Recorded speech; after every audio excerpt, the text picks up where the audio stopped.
Hey everyone, today I'm reviewing the book Gnome Cave by James Rolfe, aka Angry Video Game Nerd from Cinemassacre.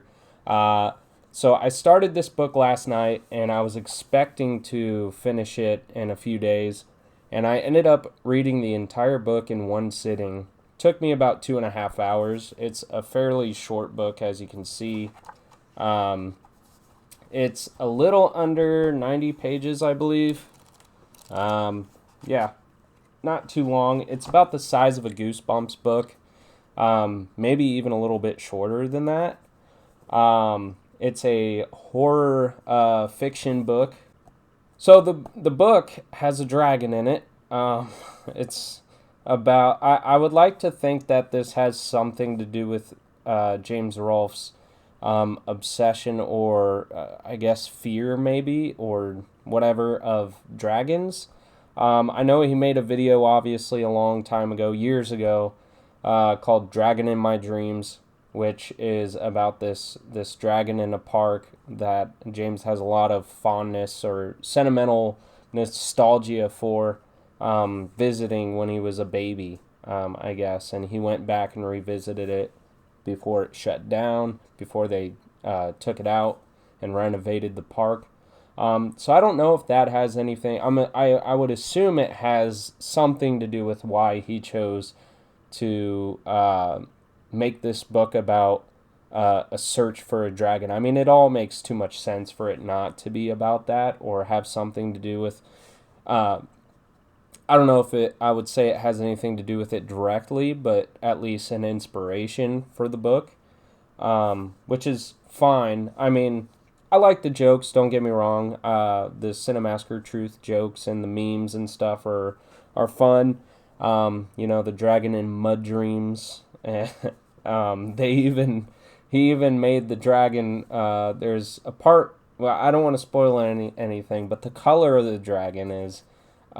There's a part with a dragon in it where he's the same color as the dragon from my dreams. So there has to be a connection there. Also, the character Dante, the main character, he kind of reminds me of a Bimmy type of character in a lot of ways. Like just some of the things he does. Like there's a part where he pulls out a scythe like out of a backpack and he's just like whacking grass all over the place like in front of his friends that he hasn't seen in years, and he he's not normal. He's not right in the head. We'll say that without spoiling anything for anybody that wants to read this book because it is brand new, just came out.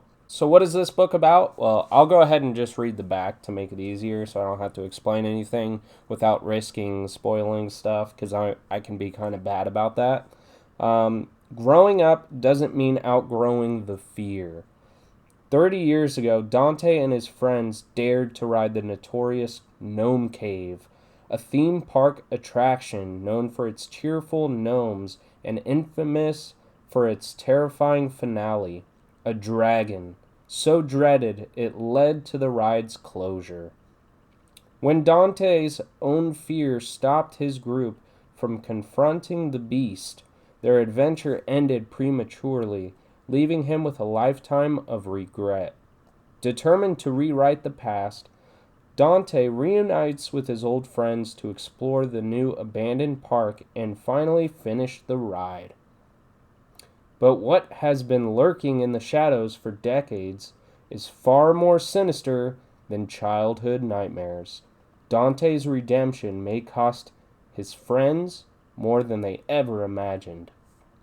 From the imagination of filmmaker James Rolfe, the angry video game nerd, this is a story that will take you back to the past in a different kind of way. Yeah, the characters. There's four characters: Dante and his three friends, Adam, uh, Kate, and who was the last guy? It started with a B. I can't remember at the moment. Bruce, I think it was Bruce. But anyway, I will admit that the book doesn't go very far into character development. It doesn't really you don't get enough time to really learn about the characters to care about them too much. I guess when I was reading it, I had just the normal care for these characters. I wasn't really expecting anything good out of this necessarily. But I wanted to read it to find out for myself, just out of entertainment, really, just because I wanted to see what wacky stuff James would come up with in this book. And there are some wacky things for sure, like the scythe whacking the grass. But overall, I have to say I was actually surprised that this book took a turn that I was not expecting. And I like twists, especially in horror and thrillers and stuff like that. So this took a turn that I was not expecting. And for that, I give James a lot of credit, because this book is not what I thought it was going to be about at all. I know he made a video called like his horror movie premise a few years ago, where he talked about basically the story of Gnome Cave. I don't remember how much he gave away in that. I haven't seen that video since he first made it. But I don't think he went very far in depth with it, and there could have been a lot of changes that he made when he wrote the book. But my first impression of this was that it's going to be a Goosebumps kind of kid-friendly sort of horror. And it kind of is, but it takes a turn, and when it takes a turn, it happens like that. It like super quick, out of nowhere, and it's not exactly what I was expecting. I was expecting basically what you see on the front cover is what I thought this movie was, or this book was going to be, was, you know, I'll just leave it at that, because I don't want to spoil anything and say that it's not what you think, because I want you to be able to find out for yourself if you plan on reading this. I'll actually go into a spoiler section here in a minute. So for the non-spoiler review of this book, I'm just going to say that it kept me intrigued enough to read the whole thing in one sitting, so I guess there's that. Also, it took some turns I wasn't expecting. That's another plus for the book. But I think it's a very average book at best, that is kind of, even for as short as it is, it's kind of a slow burner. It takes a while for things to really start happening. And I don't think that James has quite found his footing yet in writing novels.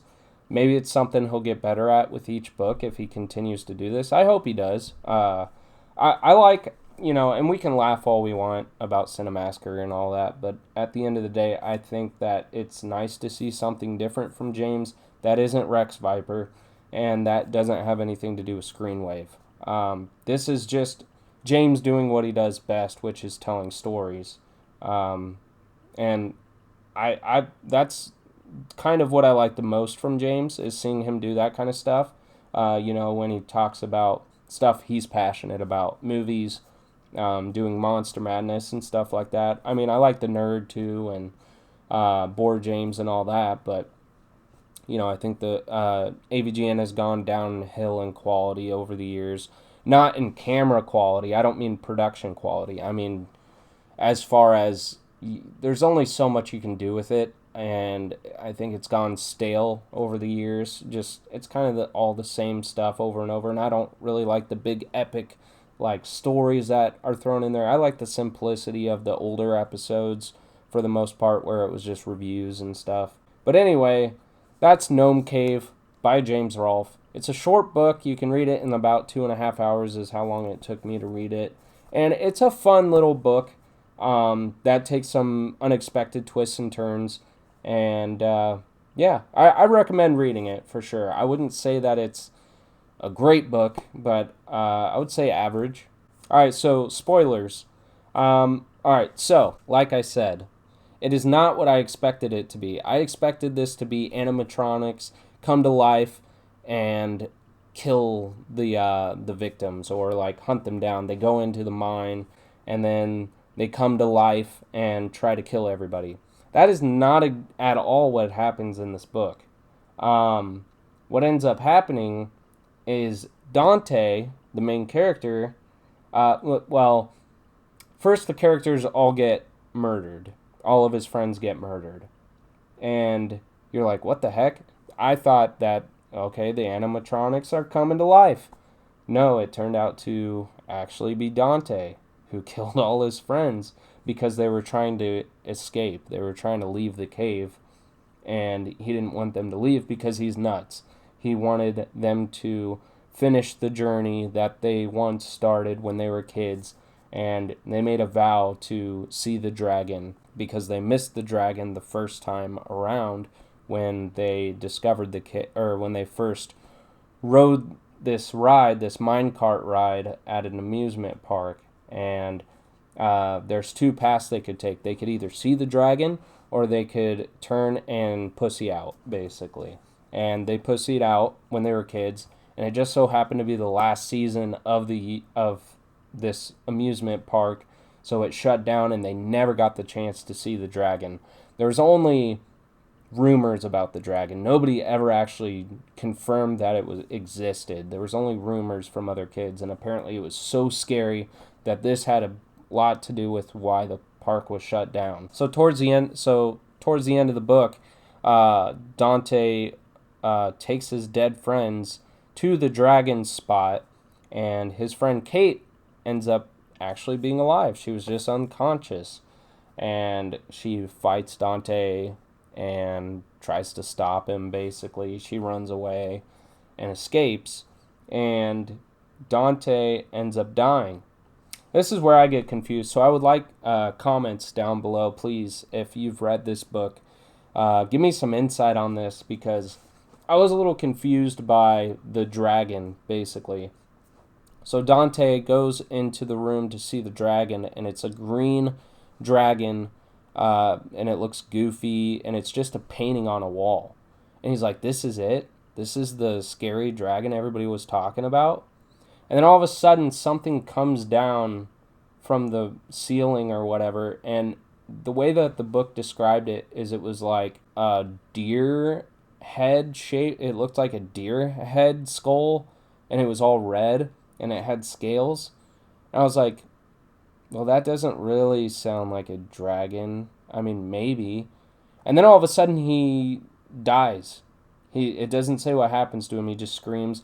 Obviously, it's implying that this dragon was so scary that it scared him to death. And then Kate leaves. She goes into the room first and finds Dante's dead body, and no sign of the dragon whatsoever, or whatever he saw. And then she leaves, and she's like paranoid that she's gonna get framed, or that she's going to get caught for murdering her friends, even though she didn't do it. 20 years end up going by, and she goes back to the park, and it's a whole new place. And there's like a Starbucks and a Chinese restaurant in its place.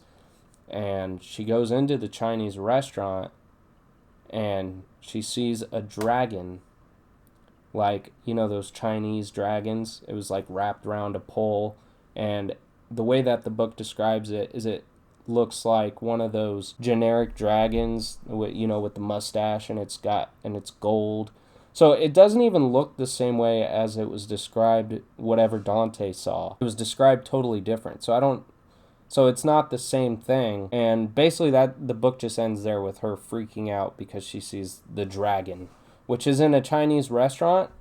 I don't understand why that would freak her out when other people go into the restaurant all the time and see this dragon. Maybe because she knows that it's in the same spot of where the dragon used to be. But it's not the same dragon from the amusement park either. And how does that explain whatever Dante saw in the cave? I'm just kind of confused about the whole thing. I think it's interesting the way it ends. You know, you finally get to hear about the dragon, the actual dragon, but it's not even the same dragon. I don't know. Maybe there's some underlying message that I'm just not seeing here. Obviously, you know, there's the possibility of this having to do with just James's fear of, maybe he has a fear of dragons or something, or just the dreams, the nightmares that he has about dragons. So there's some underlying theme there. But if anybody has some insight or opinions about what the dragon means in the book, please leave a comment below and explain to me the difference between the dragon that Kate saw and the dragon that, or whatever it is that Dante saw, and why it wasn't there when she went into the cave. And then there's, of course, the whole possibility that the whole thing was a dream. Like, maybe she made it up. Maybe there was never an amusement park all along. Maybe her friends never existed. All these different possible scenarios. So yeah, I'm curious to hear what you guys thought of this book. Leave a comment down below, and I hope you enjoyed my review. Yeah, I'm not hating on it. I think it's decent. Some things could have been done better, and obviously we can laugh about the memes and stuff because it's hard not to think about that stuff when you're reading this book. Honestly, I kind of enjoy it more than the autobiography because I was a little let down by the autobiography in some ways. I mean, it was good to read a lot of it, but yeah, I was expecting more out of the autobiography. I felt like it was a little bit of a letdown. So I think this was a nice new pace for James. I don't know. Let me know what you think. And thank you for watching.